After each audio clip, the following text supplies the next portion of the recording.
حتیٰ اذا بلغ بین السدین، جبکہ یہ پہنچے ان دونوں دیواروں کے درمیان، وجد من دونہما قوما، تو انہوں نے پایا ان دونوں کے ورے ایسے لوگوں کو، لا یکادون یفقہون قولا، یہ لوگ بھی ایسے تھے غیر متمدن، کیونکہ بات سمجھتے نہیں تھے، یعنی زبان ایسی ہوگی کہ جو ان کی سمجھ میں نہیں آ رہی تھی، لیکن یہ کہ کسی نہ کسی ذریعے سے انہوں نے اپنا ایک مطلب، اپنی ایک عرضداشت پیش کی۔ قالوا یا ذا القرنین، انہوں نے کہا کہ اے ذو القرنین، ان یاجوج و ماجوج مفسدون فی الارض، یاجوج اور ماجوج جو قومیں ہیں یہ زمین میں بہت فساد مچانے والی ہیں، فہل نجعل لک خرجا، تو کیا ہم آپ کے لیے ایک سالانہ خراج مقرر کر دیں، الی ان تجعل بیننا و بینہم سدا، اس کے عوض کہ آپ ہمارے اور ان کے درمیان ایک سد تعمیر کر دیں، ایک دیوار حائل کر دیں کہ وہ ہم پر حملہ آور نہ ہو سکے، یعنی درے کو بند کر دیا جائے۔ یوں سمجھیے جس اصول پر کہ آج کل ڈیم بنتے ہیں، ڈیم پہاڑی سلسلہ یوں آ رہا ہے، پہاڑی سلسلہ یوں آ رہا ہے، دریا درمیان میں سے گزر رہا ہے، آپ نے اس گزرگاہ پر ایک دیوار کھڑی کر دی تو یہ گویا کہ ایک آرٹیفیشل لیک کریٹ ہو گئی، پانی یہاں جمع ہو رہا ہے۔ تو اگر پہاڑی سلسلے دو چل رہے ہوں، ان کے درمیان جو راستہ ہے اس کو اگر بند کر دیا جائے، ایک دیوار کھڑی کر دی جائے اور اس دیوار کے مضبوط دیوار ہو، تو ظاہر بات ہے کہ پھر ادھر سے کوئی آ کر حملہ آور نہیں ہو سکتا، ان کے لیے ایک حفاظت کا سامان ہو جاتا ہے۔ یہاں یہ سمجھ لیجئے کہ یاجوج ماجوج سے کیا مراد۔ حضرت یافس علیہ السلام، جو تین بیٹے تھے حضرت نوح علیہ السلام کے، سام، حام، یافس، سامی نسل کے بارے میں تو ہم نے بہت کچھ سمجھ لیا کہ حضرت ابراہیم بھی سامی نسل سے تھے، پھر قوم عاد بھی سام ہی کے نسل کی ایک شاخ تھی، قوم سمود بھی اسی کی شاخ تھی، یہ تمام جو ہے یہ تو سیمیٹک ریسز ہیں۔ حضرت یافس کی اولاد نے یہ سینٹرل ایشین ماؤنٹینز کا جو سلسلہ ہے اس کو کراس کیا اور شمال میں چلے گئے، اور شمال میں جا کر دائیں بائیں پھیل گئے، پھر یہ میدان ہے ٹنڈرے کا میدان اور فلانے میدان اور بڑے بڑے کھلے میدان ہیں، تو گویا کہ ایشیا کو درمیان میں جو سلسلہ کوہ تقسیم کر دیتا ہے، ایک شمالی حصہ ہے، ایک اس کے جنوبی حصہ، یہ شمالی میں چلے گئے اور جا کر پھر پھیلنے میں وہ مشرق کی طرف آئے تو چین اور ہند چینی تک یہ ساری قومیں جو ہے یہ یلو ریسز، یہ انہی کی نسل سے، اور مغرب میں چلے تو روس، اور روس سے ہو کر روس کے ساتھ ملتا ہوا علاقہ اسکینڈینیوین کنٹریز کے ساتھ، پھر وہاں سے وہ اتر کے، اور یورپ کے بھی جو یہ مغربی ممالک ہیں، اینگلو سیکسنز جو ہیں، یہ بھی در حقیقت اسی سے اسکینڈینیوین کنٹریز سے اترے ہوئے لوگ ہیں۔ تو یوں سمجھ لیجئے کہ ویسٹرن یورپ اور ایسٹرن یورپ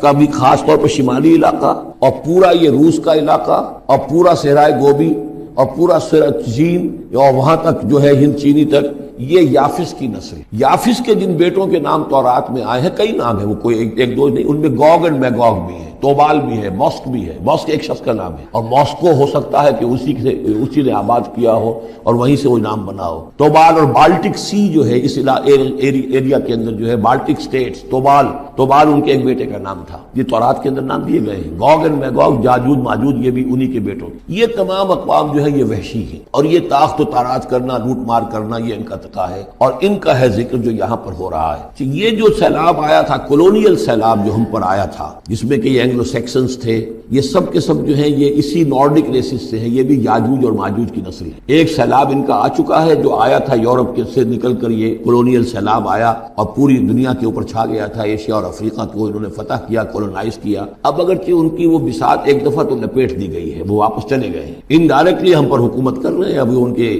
جو ملٹی نیشنلز ہیں ان کے ذریعے سے، یا بینکوں کے ذریعے سے، آئی ایم ایف کے ذریعے سے، ورلڈ بینک کے ذریعے سے انڈائریکٹ حکومت ہے جو نیو ورلڈ آرڈر ہے۔ لیکن یہ ہے کہ ابھی ایک اور جو سیلاب ان کا آنے والا ہے وہ آتا ہے احوال قیامت کے معاملات میں، آرمگڈون کے بعد، جب حضرت مسیح علیہ السلام کا نزول ہو چکے گا اور یہودیوں کا خاتمہ ہو چکے گا، اور پھر یہ کہ تمام جو عیسائی ہیں وہ مسلمان ہو جائیں گے، عیسائیت ختم ہو جائے گی حضرت مسیح علیہ السلام کے آنے کے بعد، اور مسلمان اور عیسائی مل کر ایک ملت بن جائیں گے، سب مسلمان ہوں گے۔ اس کے بعد آخری سیلاب پھر آنا ہے جو اس کے خلاف، وہ احادیث میں آتا ہے، پھر وہ یاجوج اور ماجوج کا ہوگا، اور میرے نزدیک یہ یاجوج اور ماجوج جو ہے وہ ایسٹرن علاقے سے آئیں گے، چائنا وغیرہ سے، ہند چینی سے۔ آرمگڈون جو ابھی ہونی ہے فوری طور پر بڑی جنگ، اس میں یہ لوگ جو ہے بیٹھے رہیں گے، یہ جنگ میں حصہ نہیں لیں گے۔ یہ مڈل ایسٹ میں جنگ ہوگی، یورپین پاور ساری ہوں گی، کرسچین پوری طاقتیں ہوں گی، اور ادھر جو ہے مسلمان ہوں گے، اور حضرت مہدی جو ظاہر ہوں گے، جو اللہ تعالیٰ ایک عنایت کرے گا مسلمانوں کو لیڈر عرب کے اندر،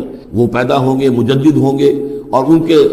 کے ذریعے سے عرب کے اندر ایک اسلامی حکومت بھی قائم ہوگی۔ لیکن ان کے لیے مدد کے لیے خراسان کے علاقے سے فوجیں آئیں گی، مشرق سے آئیں گی، اور یہ علاقہ جو ہے وہ ہے جو ہمارے قریب ہے اور ہم بھی اسی علاقے میں ہیں. اللہ تعالی ہمیں توفیق دے کہ یہاں وہ ہم پہلے اس نظام میں خلافت قائم کریں تاکہ یہاں سے پھر فوجیں جائیں اور حضرت مسیح کے ساتھ ہو کر اور حضرت مہدی کے ساتھ ہو کر عیسائیوں اور یہودیوں کے ساتھ جنگ کریں اور بالآخر پھر یہ کہ پوری دنیا میں اسلام کا بول بالا ہوگا. لیکن جب یہ ہو چکے گا اس کے بعد ایک سیلاب پھر آئے گا یاجوج اور ماجوج. تو یہ چونکہ پوری ایک سلسلہ ہے, ایک نسلیں ہیں اس کے اندر بہت سی, تو ان میں چونکہ تفسیری اعتبار سے بہت سی باتیں جو ہے مختلف آراء بھی سامنے آئیں گی, تو میں نے جو رائے میری ہے وہ آپ کے سامنے بیان کر دی. اس وقت میں وہ یاجوج ماجوج تھے جو ان شمالی دروں سے آ کر حملے کرتے تھے. قالوا یا ذا القرنین ان یاجوج و ماجوج مفسدون فی الارض. وہ جو میں نے عرض کیا ہے کہ قیامت کے قریب بھی معاملہ ہوگا, یہ سورہ انبیاء کی آیات 97-98 ہیں. حتی اذا فتحت یاجوج و ماجوج وهم من کل حدب ینسلون واقترب الوعد الحق فاذا هي شاخصة ابصار الذين كفروا. اب زیادہ دور نہیں, ہم سورہ انبیاء بھی قریب ہی آ رہی ہے, انشاءاللہ وہاں اس کو ہم پڑھیں گے. تو دو جگہ قرآن مجید میں یاجوج اور ماجوج کا ذکر ہے. ایک یہ جو قریب قیامت میں ان کا جو ظہور ہونے والا ہے, ایک اس وقت کا معاملہ یہ چھوٹا سا تھا کہ جو ذوالقرنین کے سامنے آیا ہے. تو کیا ہم آپ کے لیے ایک سالانہ خراج طے کر دیں تاکہ آپ ہمارے لیے یہاں ایک سد تعمیر کر دیں, ایک بند باندھ دیں یہاں پر. قال ما مکنی فیہ ربی خیر. اب دیکھیے ان کا کردار, ان کا مجھے جو کچھ میرے رب نے دے رکھا ہے, دولت دے رکھی ہے, مال دے رکھا ہے, وہ بہت بہتر ہے اس سے کہ جو تم مجھے پیش کر رہے ہیں. مجھے خراج کی ضرورت نہیں ہے. ہاں تمہاری ایک ضرورت ہے, میں وہ پوری کر دیتا ہوں. فاعینونی بقوت, مجھے مین پاور فراہم کرو, باقی ساری سامان جو ہے میں فراہم کر لوں گا, لیکن بہرحال اس کو بنانے کے لیے, دیوار بنانے کے لیے اور دونوں پہاڑوں کے درمیان اتنی بڑی جو سد تعمیر کرنے کے لیے جو مین پاور چاہیے, اعینونی بقوت, تو محنت کے ذریعے سے, مین پاور کے ذریعے سے میری مدد کرو. اجعل بینکم و بینہم ردما, میں ان کے اور تمہارے درمیان ایک موٹی دیوار بنا دوں گا. آتونی زبر الحدید, لاؤ میرے پاس تختے لوہے کے. حتی اذا ساوا بین الصدفین, یہاں تک کہ جب دونوں جو اونچانے تھیں اس کے درمیان کا پورا علاقہ پر ہو گیا, بھر گیا, وہ لوہے کے تختے جو ہیں اس کے اندر بھرے جا رہے ہیں. حتی اذا ساوا, برابر کر دیا دونوں پھانکوں تک پہاڑ کی. قال انفخوا, اب ان کا کہ آگ جلاؤ اس کے نیچے. وہ دہکا دی بھٹی جس سے کہ اب وہ لوہا گرم ہوا اور لوہے کی تختے جو ہیں وہ گرم ہو گئے. حتی اذا جعلہ نارا, جبکہ وہ سارے کے سارے لوہے کے جو تپ گئے خود اور سرخ ہو گئے. قال آتونی افرغ علیہ قطرہ, تو کہا لاؤ میرے پاس پگھلا ہوا تانبا کے میں اس کے اوپر انڈھیل دوں. تو اس طریقے سے گرین فورس کنکریٹ سے بھی 10 گنا سمجھیے مضبوط شے انہوں نے بنا دی کہ اس میں لوہا اور پھر لوہا سیسا یا تانبا پلایا ہوا, تو اس طریقے سے ایک بڑی مضبوط دیوار قائم کر دی. اس دیوار کے جو آثار اب بھی موجود ہیں, دیوار تو موجود نہیں ہے, یہ داریال اور دربند کے درمیان یہ کشادہ راستہ ہے اب بھی. یہ ویسٹ کوسٹ جو ہے کیسپین کا, اس کے ساتھ اس کی لمبائی 50 میل اور اس کی اونچائی 29 فٹ اور 10 فٹ چوڑی یہ دیوار تھی جو اس وقت بنی ہے. یعنی جس طریقے سے کہ بنتے ہیں بڑے بڑے بند, ان سے بھی بڑی یہ تھی سد تعبیر کی گئی. السد العالی کہلاتا ہے اسوان ڈیم جو ہے, جو مصریوں نے بنایا تھا, بہت بڑا ڈیم السد العالی, اونچی دیوار. تو ہمارے ہاں یہ تربیلا اور منگلا یہ سب کیا ہے, یہ اسی طرح کے ڈیم ہیں. یہ پہاڑی سلسلے آ رہے ہیں, دریا جا رہا تھا, وہاں آپ نے دیوار کھڑی کر دی, پانی رک گیا اور وہ جھیل بن گئی. فمستطاعوا ان یظہروہ, تو انہوں نے کہا کہ اب یہ لوگ نہ تو یہ اس کے اوپر سے آ سکیں گے, اس کو نہ چڑھ سکیں گے, ومستطاعوا لہ نقبا, نہ اس میں کوئی سوراخ لگا سکیں گے, نقب لگا سکیں گے. قال ھذا رحمت من ربی, یہ سب اتنا بڑا کارنامہ کر کے بھی انہوں نے کہا یہ سب رحمت ہے میرے رب کی طرف سے, میرا کوئی کمال نہیں, یہ سب اللہ کی طرف سے ہے. فاذا جاء وعد ربی, اور جب میرے رب کا وعدہ آئے گا, جعلہ دکا, وہ اس پوری دیوار کو جو ہے ریزہ ریزہ کر دے گا, ختم ہو جائے گی دیوار. اب وہ دیوار وہاں موجود نہیں ہے, وہ ختم ہو چکی ہے امتداد زمانہ سے, اب اس کے کوئی آثار باقی نہیں رہے. بس آثار معلوم ہو جاتے ہیں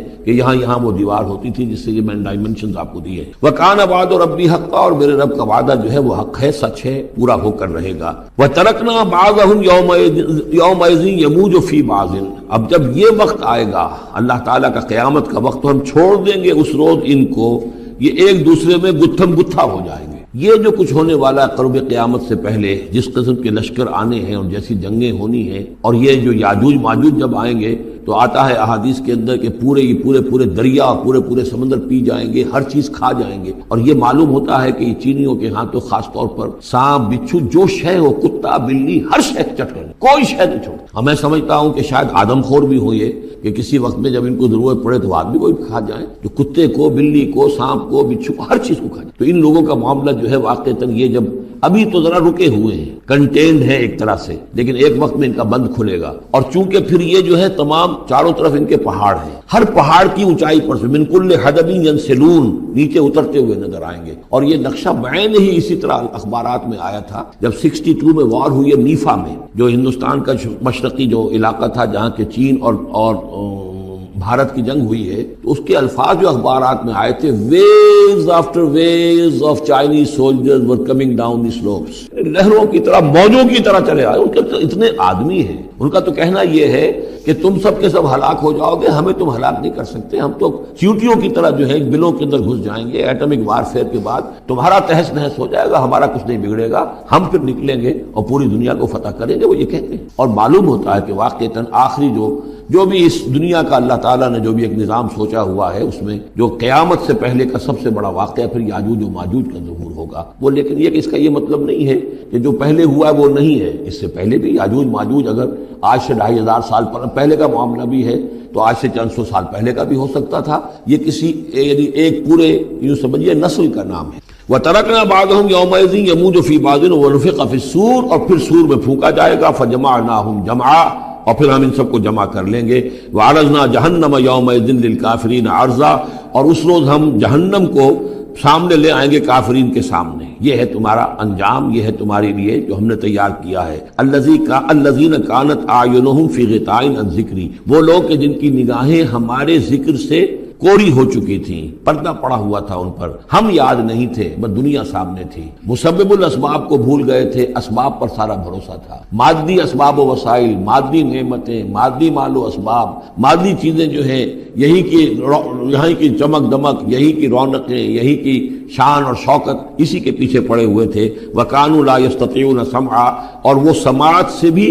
بہرہ مند نہیں رہے تھے، اب سن بھی نہیں سکتے تھے، حیوانوں کا سا سننا سنتے تھے۔ ذوالقرنین اصل میں ایران کے بادشاہ، اور ایران اس وقت 2 ملکوں میں اوپر میں منقسم تھا۔ اب بھی اگر ابھی کبھی نقشہ دیکھیں گے تو ایک علاقہ جو ہے ایران کا وہ تو ہے جو خراسان کا حصہ ہے، جو اصل ایران ہے اس کو بھی یوں سمجھیے 2 حصوں میں، ایک پارس پرانا کہلاتا تھا جس سے فارس کا لفظ بنا ہے، اور دوسرا مادہ تھا، میڈیا یا مادہ۔ تو یہ ایک شخص ایسے ابھرے کہ جنہوں نے ان دونوں کو ملا کر ایک حکومت بنا، اور وہاں سے سلطنت ایران کا جو یوں سمجھیے کہ جو ان کا ایک سنہرا دور ہے، اور ان کی عظمت و سطوت جس کی کہ وہ بہت زیادہ جس پر فخر کرتے ہیں، اس لیے کہ ایرانی قوم بڑی نیشنلسٹ ہے، نسل پرست، ان کے اندر اپنی تاریخ پر، اپنی روایات پر جو ہے وہ بہت ان کو فخر ہے۔ تو وہاں سے وہ دور شروع ہوا، اور انہوں نے پھر اس علامت میں کہ میں نے 2 ملکوں کو جوڑ کر ایک بنایا ہے، اپنے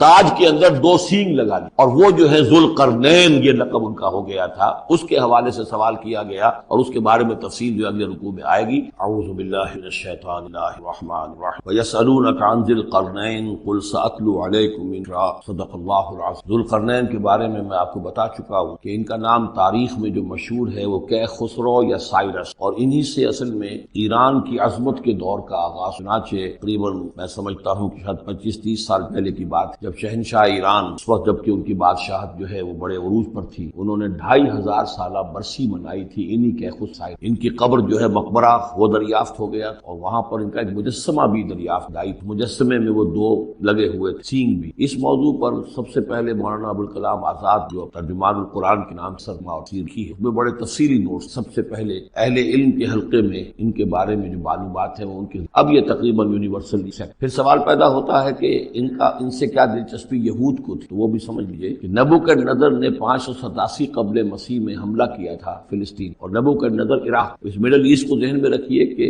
میڈیٹرینین کے بالکل ساتھ ہے ملک شام، اور شام ہی کا ایک علاقہ فلسطین اس وقت جو ہے یہ فلسطین اور اسرائیل اور شرق اردن اور ویسٹ بینک اور لبنان، یہ سب مل کر جو ملک بنتے ہیں، در حقیقت یہ شام عرب ہے، یہ شام۔ پھر اس کے مشرق میں یہ عراق عرب یا عراق ہے، اور اس کے مشرق میں پھر ایران۔ تو عراق کا بادشاہ تھا جس نے حملہ کیا تھا یروشلم پر، تباہ و برباد کیا، اور ان کو قیدی بنا کر لے گیا۔ کیپٹیویٹی کا دور تقریباً 150 برس کا ہے، لیکن اس عرصے میں ایران میں یہ شخصیت ابھری کیخسرو کی یا سائرس۔ اس نے پھر فتوحات کا دائرہ شروع کیا، تو سب سے پہلے عراق کو فتح کیا بیبلونیا، اور یہاں پر جو یہ اسیر تھے یہودی ان کو اجازت دے دی کہ تم واپس جاؤ اپنا یہ آزاد واپس جا کر آباد دوبارہ. تو گویا کہ یہ محسن ہیں، ذوالقرنین جو ہے ان کے محسن ہیں، جن کی وجہ سے کہ جن کے ذریعے سے اللہ تعالیٰ نے انہیں بیبلونیا یعنی عراق کی کیپٹیوٹی جو ان کی اسارت کا دور تھا اس کو ختم کیا، آزادی ملی، اور پھر یہ واپس آئے. حضرت عزیر علیہ السلام کے ساتھ قافلہ آیا ہے اور وہ تقریباً انہوں نے آ کر یہاں اثر نو اس شہر کو بھی آباد کیا، اور ہیکل جو ہے حضرت سلیمان علیہ السلام بنایا ہوا جو عبادت خانہ تھا اس کو دوبارہ تعمیر. اس اعتبار سے ذوالقرنین جو ہے وہ ان کی تاریخ میں ایک معروف. تاریخ سے معلوم ہوتا ہے کہ انہوں نے پھر ایران کی پہلی حکومت کو کنسولیڈیٹ کر کے پارس اور مادہ کو ملا کر ایک سلطنت ایران بنائی. پھر ان کی فتوحات کے 3 دائرے ہیں، مغرب کی طرف میڈیٹرینین تک پورا علاقہ فتح، مشرق میں پھر یہ ہمارا جو مکران تک کا علاقہ ہے، یہ سارا کا سارا علاقہ ایران کے ساتھ ہی ملتا ہوا ہے، بلوچستان، مکران، یہ پورا علاقہ ہے فتح. ایک مہم ان کی شمال کی طرف بحیرہ کیسپین جو ہے، اور ادھر سے جو وہ بلیک سی ہے، بحیرہ اسود، ان دونوں کے درمیان جو پہاڑی سلسلے ہیں، یہ شمال کی طرف جو ہے تیسری مہم. جیسے کہ حضرت عمر رضی اللہ تعالیٰ عنہ کے عہد میں بھی 3 لشکر نکلے تھے جزیرہ نما عرب سے. ایک لشکر شام سے ہوتا ہوا پھر مصر، ایک لشکر عراق سے ہوتا ہوا ایران کے گیا ہے، اور ایک لشکر سیدھا شمال کی طرف گیا ہے اور کوہ کاف تک جو ہے جس کو کوکیشیا کہتے ہیں وہاں تک کی فتوحات حاصل. تو تقریباً یہی سمجھیے کہ ایک بلو پرنٹ تھا جو کہ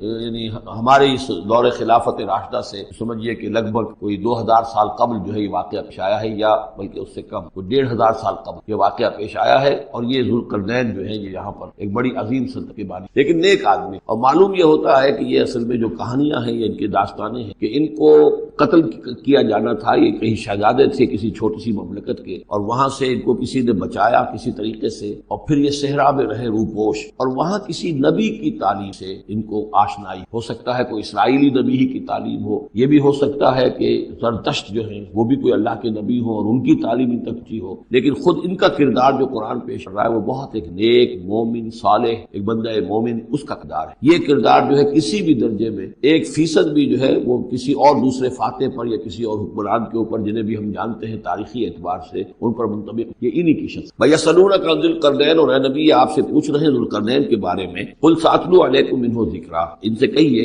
میں عنقریب تمہیں اس کے بارے میں کچھ حالات بتاتا ہوں. اِنَّا مَكَّنَّا لَهُ فِي الْأَرْضِ، ہم نے اسے زمین میں بڑا تمکن عطا تھا، غلبہ عطا کیا تھا. وَآتَيْنَاهُ مِن كُلِّ شَيْءٍ سَبَبًا، اور ہم نے اسے ہر طرح کا ساز و سامان، سائل و ذرائع، تمام اسباب جو ہے فراہم کر دی. فَأَتْبَعَ سَبَبًا، تو انہوں نے پھر ایک مہم تیار، یعنی ایک فتوحات کا دائرہ مغرب کی طرف. حتی اذا بلغ مغرب الشمس، یہاں تک کہ جب وہ سورج کے غروب ہونے کی جگہ تک پہنچ گئے. اب یہ پرانے زمانے میں ظاہر بات ہے کہ پورا اس سے زیادہ نقشہ تو لوگوں کو معلوم بھی نہیں. جب میڈیٹرینین کے ساحل پر پہنچ گئے تو معلوم آگے تو سمندر ہے، اور سمندر میں پھر آدمی کو محسوس ہوتا ہے سورج ڈوبتا ہو. اگر آپ ساحل سمندر پر کھڑے ہو کر دیکھیں تو معلوم ہوتا ہے سمندر میں سورج ڈوب رہا ہے. تو یہ گویا کہ مغرب الشمس بن گیا یہ سورج کے ڈوبنے کی. حتی اذا بلغ مغرب الشمس، جب وہ پہنچ گئے سورج کے غروب ہونے کی جگہ. وجدھا تغرب فی عین حمیۃ، تو انہوں نے دیکھا اسے ڈوبتے ہوئے، وہ ڈوب رہا ہے ایک بڑے گدلے سے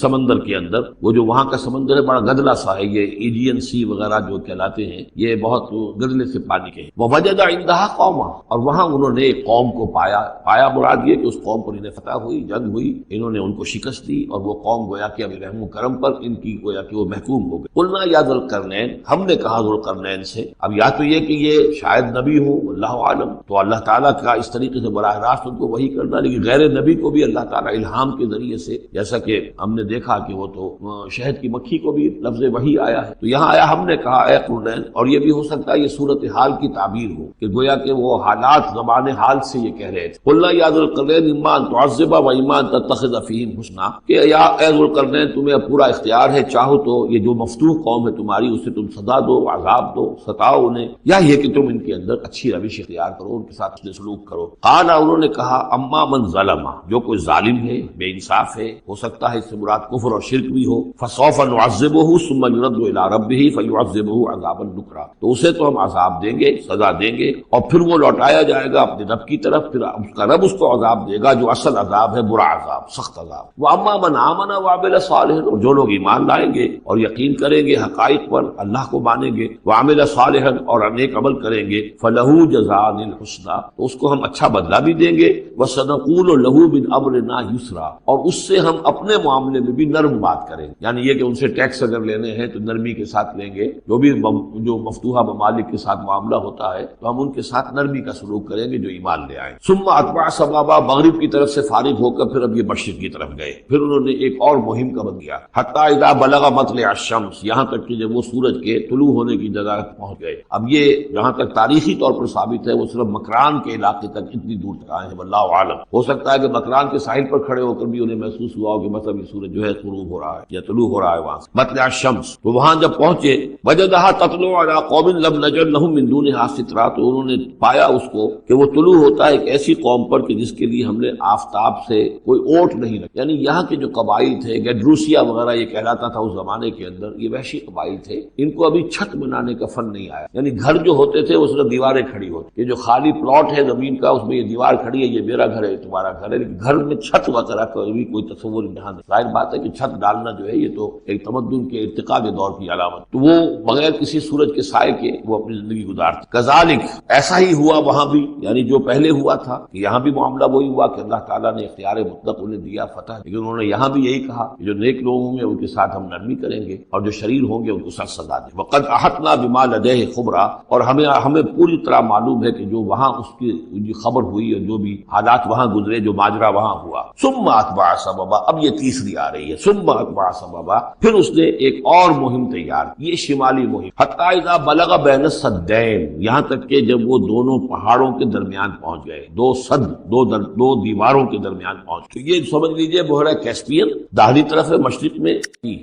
بحیرہ اسود، بحر اسود، اس کے درمیان یہ سلسلہ کوہ ہے اور یہ پیرلل چلتے ہیں دو، اور ان کے درمیان سے پھر وہ درے ہیں کہ جن میں سے ہو کر شمالی علاقے سے جو وحشی قبائل تھے وہ آ کر یہاں حملہ کرتے تھے، تاخت و تاراج کرتے تھے، لوٹ مار کے چلے جاتے تھے، جن کو یاجوج ماجوج کہا گیا۔ حتی اذا بلغ بین السدین، جبکہ یہ پہنچے ان دونوں دیواروں کے درمیان، وجد من دونہما قوما، تو انہوں نے پایا ان دونوں کے برے ایسے لوگوں کو، لا یکادون یفقہون قولا، یہ لوگ بھی ایسے تھے غیر متمدن، کوئی بات سمجھتے نہیں تھے، یعنی زبان ایسی ہوگی کہ جو ان کی سمجھ میں نہیں آ رہی تھی، لیکن یہ کہ کسی نہ کسی ذریعے سے انہوں نے اپنا ایک مطلب، اپنی ایک عرضداشت پیش کی۔ قالوا یا ذا القرنین، انہوں نے کہا کہ اے ذو القرنین، ان یاجوج و ماجوج مفسدون فی الارض، یاجوج اور ماجوج جو قومیں ہیں یہ زمین میں بہت فساد مچانے والی، فہل نجعل لک خرجا، تو کیا ہم آپ کے لیے ایک سالانہ خراج مقرر کر دیں، الا ان تجعل بیننا و بینہم سدا، اس کے عوض کہ آپ ہمارے اور ان کے درمیان ایک سد تعمیر کر دیں، ایک دیوار حائل کر دیں کہ وہ ہم پر حملہ آور نہ ہو سکے، درے کو بند کر دیا۔ یوں سمجھیے جس اصول پر کہ آج کل ڈیم بنتے ہیں، ڈیم کیا ہے کہ ایک پہاڑی سلسلہ یوں آ رہا ہے، ایک پہاڑی سلسلہ یوں آ رہا ہے، دریا درمیان میں سے گزر رہا ہے، آپ نے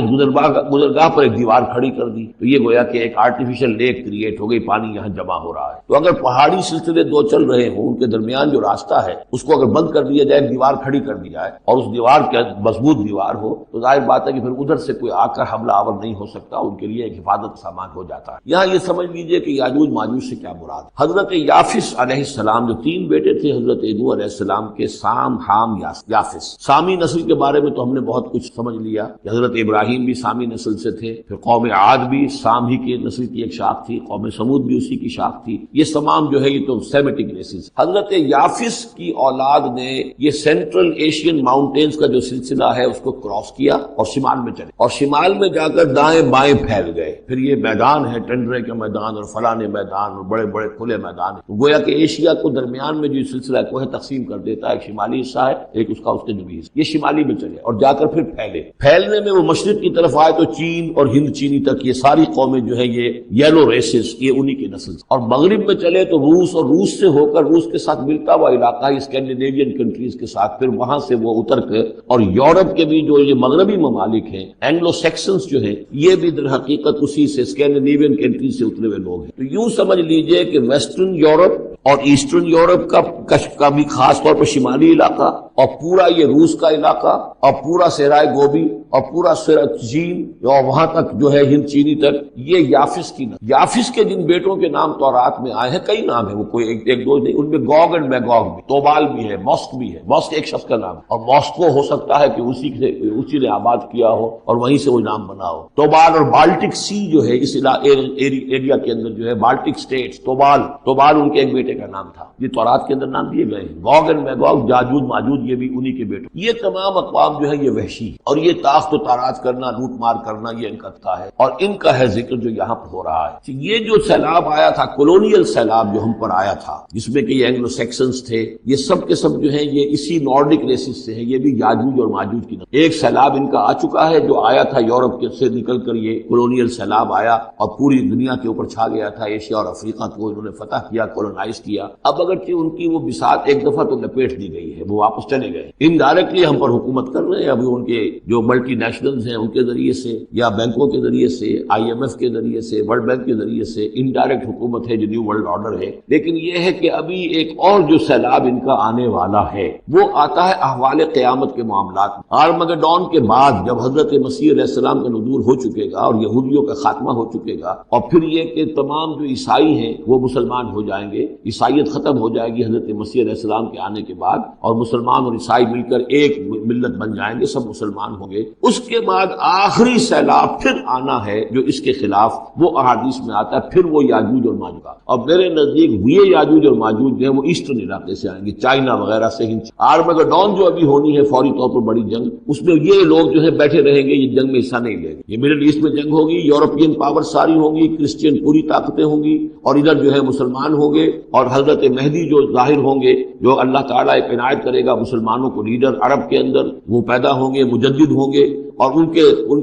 ذریعے سے عرب کے اندر ایک اسلامی حکومت بھی قائم ہوگی. لیکن ان کے لیے مدد کے لیے خراسان کے علاقے سے فوجیں آئیں گی، مشرق سے آئیں گی اور یہ علاقہ جو ہے وہ ہے جو ہمارے قریب ہے اور ہم بھی اسی علاقے میں ہیں. اللہ تعالیٰ ہمیں توفیق دے کہ یہاں وہ ہم پہلے اس نظام میں خلافت قائم کریں تاکہ یہاں سے پھر فوجیں جائیں اور حضرت مسیح کے ساتھ ہو کر اور حضرت مہدی کے ساتھ ہو کر عیسائیوں اور یہودیوں کے ساتھ جنگ کریں اور بالآخر پھر یہ کہ پوری دنیا میں اسلام کا بول بالا ہوگا. لیکن جب یہ ہو چکے گا اس کے بعد ایک سیلاب پھر آئے گا یاجوج اور ماجوج. تو یہ چونکہ پوری ایک سلسلہ ہے، ایک نسلیں ہیں اس کے اندر بہت سی، تو ان میں چونکہ تفسیری اعتبار سے بہت سی باتیں جو ہے مختلف آراء بھی سامنے آئیں گی، تو میں نے جو رائے میری ہے وہ آپ کے سامنے بیان. اس وقت میں وہ یاجوج ماجوج تھے جو ان شمالی دروں سے آ کر حملے کرتے تھے. الا ان تجعل بیننا و بینہم سدا، تو کیا ہم آپ کے لیے ایک سالانہ خراج طے کر دیں تاکہ آپ ہمارے لیے یہاں ایک سد تعمیر کر دیں، ایک بند باندھ دیں یہاں پر. قال ما مکنی فیہ ربی خیر. اب دیکھیے ان کا کردار، ان کا مجھے جو کچھ میرے رب نے دے رکھا ہے، دولت دے رکھی ہے، مال دے رکھا ہے، وہ بہت بہتر ہے اس سے کہ جو تم مجھے پیش کر رہے ہیں. مجھے خراج کی ضرورت، ہاں تمہاری ایک ضرورت ہے،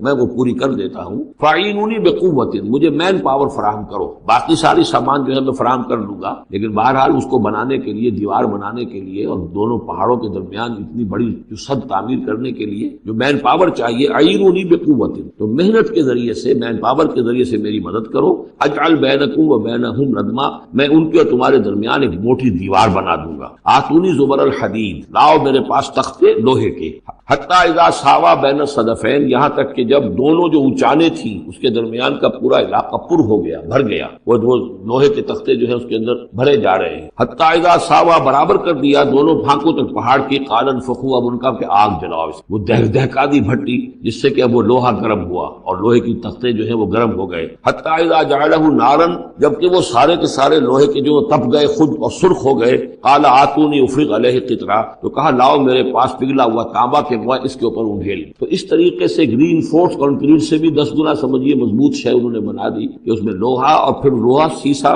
یا تانبا پلایا ہوا، تو اس طریقے سے ایک بڑی مضبوط دیوار قائم کر دی. اس دیوار کے جو آثار اب بھی موجود ہیں، دیوار تو موجود نہیں ہے، یہ داریال اور دربند کے درمیان یہ کشادہ راستہ ہے اب بھی. یہ ویسٹ کوسٹ جو ہے کیسپین کا، اس کے ساتھ اس کی لمبائی 50 میل اور اس کی اونچائی 29 فٹ اور 10 فٹ چوڑی یہ دیوار جو اس وقت بنی ہے. یعنی جس طریقے سے کہ بنتے ہیں بڑے بڑے بند، ان سے بھی بڑی یہ تھی سد تعبیر. السد العالی کہلاتا ہے اسوان ڈیم جو ہے، جو مصریوں نے بنایا تھا، بہت بڑا ڈیم، السد العالی، اونچی دیوار. تو ہمارے ہاں یہ تربیلا اور منگلا یہ سب کیا ہے، یہ اسی طرح کے ڈیم ہیں کہ پہاڑی سلسلے آ رہے ہیں، دریا جا رہا تھا، وہاں آپ نے دیوار کھڑی کر دی، پانی رک گیا اور وہ جھیل بن. فمستطاعوا ان یظہروہ، تو انہوں نے کہا کہ اب یہ لوگ نہ تو یہ اس کے اوپر سے آ سکیں گے، اس کو نہ چڑھ سکیں گے، وما استطاعوا له نقبا، نہ اس میں کوئی سوراخ لگا سکیں گے، نقب لگا سکیں گے. قال ھذا رحمت من رب، یہ سب اتنا بڑا کارنامہ کر کے بھی انہوں نے کہا یہ سب رحمت ہے میرے رب کی طرف سے، میرا کوئی کمال، یہ سب اللہ کی طرف سے ہے. فاذا جاء وعد ربی، اور جب میرے رب کا وعدہ آئے گا، جعلہ دکا، وہ اس پوری دیوار کو جو ہے ریزہ ریزہ کر دے گا، ختم ہو جائے گا۔ اب وہ دیوار وہاں موجود نہیں ہے، وہ ختم ہو چکی ہے امتداد زمانہ سے، اب اس کے کوئی آثار باقی نہیں، بس آثار معلوم ہو جاتے ہیں کہ یہاں وہ دیوار ہوتی تھی جس سے یہ مین ڈائمنشن آتی ہے۔ وَكَانَ وَعْدُ رَبِّي حَقًّا، اور میرے رب کا وعدہ جو ہے وہ حق ہے، سچ ہے، پورا ہو کر رہے گا۔ وَتَرَكْنَا بَعْضَهُمْ يَوْمَئِذٍ يَمُوجُ فِي بَعْضٍ، اب جب یہ وقت آئے گا اللہ تعالیٰ کا قیامت کا وقت، تو ہم چھوڑ دیں گے اس روز ان کو، یہ ایک دوسرے میں گتھم گتھا ہو جائے۔ یہ جو کچھ ہونے والا ہے قرب قیامت سے پہلے، جس قسم کے لشکر آنے ہیں اور جیسی جنگیں ہونی ہیں، اور یہ جو یاجوج ماجوج جب آئیں گے تو آتا ہے احادیث کے اندر کہ پورے دریا، پورے سمندر پی جائیں گے، ہر چیز کھا جائیں گے، اور یہ معلوم ہوتا ہے کہ چینیوں کے ہاں تو خاص طور پر سانپ بچھو جو شے ہو، کتا بلی، ہر شے کوئی شے نہیں۔ میں سمجھتا ہوں کہ شاید آدم خور بھی ہو یہ کہ کسی وقت میں جب ان کو ضرورت پڑے تو آدمی کو بھی کھا جائیں، جو کتے کو، بلی کو، سانپ کو، بچھو کو، ہر چیز کو۔ تو ان لوگوں کا معاملہ جو ہے واقعتاً یہ جب ابھی تو ذرا رکے ہوئے ہیں، کنٹینڈ ہے ایک طرح سے، لیکن ایک وقت میں ان کا بند کھلے گا، اور چونکہ پھر یہ جو ہے تمام چاروں طرف ان کے پہاڑ ہیں، ہر پہاڑ کی اونچائی پر سے من کل حدب ینسلون نیچے اترتے ہوئے نظر آئے، اور یہ نقشہ بعین ہی اسی طرح اخبارات میں آیا تھا جب 62 میں وار ہوئی ہے میفا میں، جو ہندوستان کا مشرقی جو علاقہ تھا جہاں کے چین اور بھارت کی جنگ ہوئی ہے، تو اس کے الفاظ جو اخبارات میں آئے تھے، waves after waves of Chinese soldiers were coming down the slopes, لہروں کی طرح، موجوں کی طرح چلے آئے۔ ان کے تو اتنے آدمی ہیں، ان کا تو کہنا یہ ہے کہ تم سب کے سب ہلاک ہو جاؤ گے، ہمیں تم ہلاک نہیں کر سکتے، ہم تو چیونٹیوں کی طرح جو ہے بلوں کے اندر گھس جائیں گے، ایٹمک وارفیئر کے بعد تمہارا تہس نہس ہو جائے گا، ہمارا کچھ نہیں بگڑے گا، ہم پھر نکلیں گے اور پوری دنیا کو فتح کریں گے۔ وہ یہ کہ صبح کا وقت ہے، آملی ہے، اذان کی آواز کان میں آئی ہے، آپ کا نفس کہتا ہے سو جی، آپ نے اپنی چادر یا کمبل کو دیا، کروٹ لیا، یہ کیا ہے؟ آپ نے کس کا حکم پیچھے پھینکا اور کس کا حکم؟ اللہ کے حکم کو پیچھے پھینک دیا، نفس کے حکم کو آگے۔ یہ شرک، اس شرک کو جاننے والے بہت کم۔ مولانا روم نے خوب کہا، نفس ماں ہم کم طرح فرعون نیست، لیکن فرعون میرا نفس بھی فرعون سے کم نہیں ہے۔ فرعون نے کہا تھا نا، علیہ سلی ملک مصر وہذہ الانہار تجری من تحتی، کیا اس ملک مصر کی حکومت میری نہیں ہے؟ اور سارا جو یہ آب پاشی کا نظام ہے، انہار کا نظام ہے، وہ میرے کنٹرول میں نہیں ہے، جس کا چاہوں موگا کھلا رکھوں، جس کا چاہوں بند کروں۔ یہ تھا خدائی کا دعویٰ، انا رب العالی۔ تو مولانا روم کہتے ہیں میرا نفس بھی اس سے کمتر ہے، وہ کہتا ہے یہ جسم میرا ہے، اس پر میرا حکم چلے گا، میں نہیں جانتا کون اللہ کون رسول، کیا حرام کیا حلال۔ تو فرعون سے کم تو نہیں ہے میرا نفس، لیکن فرعون اس کی بہت مدد تھی، فوج تھی، لاؤ لشکر تھا، تو اس نے زبان سے بھی کہہ دیا کھل کر الا ربکم الاعلی، میں مسکین ہوں، غریب ہوں، میرے پاس کوئی طاقت نہیں ہے، میں زبان سے تو کچھ نہیں کہہ سکتا، اندر سے میرا نفس یہی کہتا۔ یہ نفس کی حکومت قرآن کہتا ہے، بہرحال 2 جگہ یہ متن آیا ہے، اور آیت من اتخذ الہہ ہواہ افانت تکون علیہ وکیلا، اے نبی تم نے دیکھا اس شخص کو، اس کے حال پر غور کیا جس نے اپنی خواہش نفس کو اپنا الہ بنا دیا۔ اللہ اکبر، الہ لا الہ الا اللہ، کلمہ توحید کا مرکزی لفظ یہاں آ رہا ہے، من اتخذ الہہ ہواہ، جس نے اپنی خواہش نفس کو اپنا معبود بنا لیا الہ۔ افانت تکون علیہ وکیلا، کیا آپ ایسے شخص کی کوئی ذمہ داری لے سکتے ہیں؟ سود حرام ہوا کرے جی، حرام حرام، ہمارا دھندا جو ہے وہ آگے بڑھ نہیں سکتا، اللہ کے حکم کو پیچھے ڈالا، نفس کے تقاضے کو آگے رکھا۔ کون معبود؟ نام عبداللہ رکھیے، نام عبد الرحمان رکھیے، ہے عبد النفس، نفس کے بندے، نفس کے غلام۔ پوچھا گیا ایو الہجرت افضل یا رسول اللہ، اے اللہ کے رسول بتائیے سب سے اعلیٰ ہجرت کون سی ہے، افضل؟ فرمایا ان تہجر ما کرے رب، ہر اس چیز کو چھوڑ دو جو تمہارے رب کو پسند نہیں۔ آج رات ہی سے آپ ہجرت شروع، جائزہ لیجئے کیا کیا چیزیں میری زندگی خلاف، اللہ کو آپ فیصلہ کیجئے کہ آج کے بعد نہیں ہوگی، ہجرت شروع ہو گئی، افضل الہجرہ، سب سے افضل ہجرت شروع ہو گئی۔ المجاہد من جاہد نفسہ، جہاد تو یہاں سے شروع ہو گیا، اپنے نفس کے خلاف جہاد کر۔ صبح نفس نے کہا ابھی سو جاؤ، آپ نے نفس کی بات کو رکھ دیا، اپنا کمبل اٹھا کے پھینکا، اٹھے، وضو کیا، نماز کے لیے آپ مسجد چل دیے، آپ نے جہاد کیا نفس کے خلاف، یہ افضل الجہاد۔ افرأیت من اتخذ الہہ ہواہ افانت تکون علیہ وکیلا، کیا تم نے غور کیا اس شخص کی حالت پر جس نے اپنی خواہش نفس کو معبود بنا لیا، الہ بنا لیا، کہہ رہا ہے لا الہ الا اللہ، لا الہ الا اللہ، لیکن الہ تو اس کا نفس ہے۔ ظاہر بات ہے فرعون نے اگر دعویٰ کیا تھا میں تمہارا خدا ہوں، انا ربکم الاعلی، تو کیا اس کا مطلب یہ تھا کائنات میں نے پیدا کی، تمہیں میں نے پیدا کی؟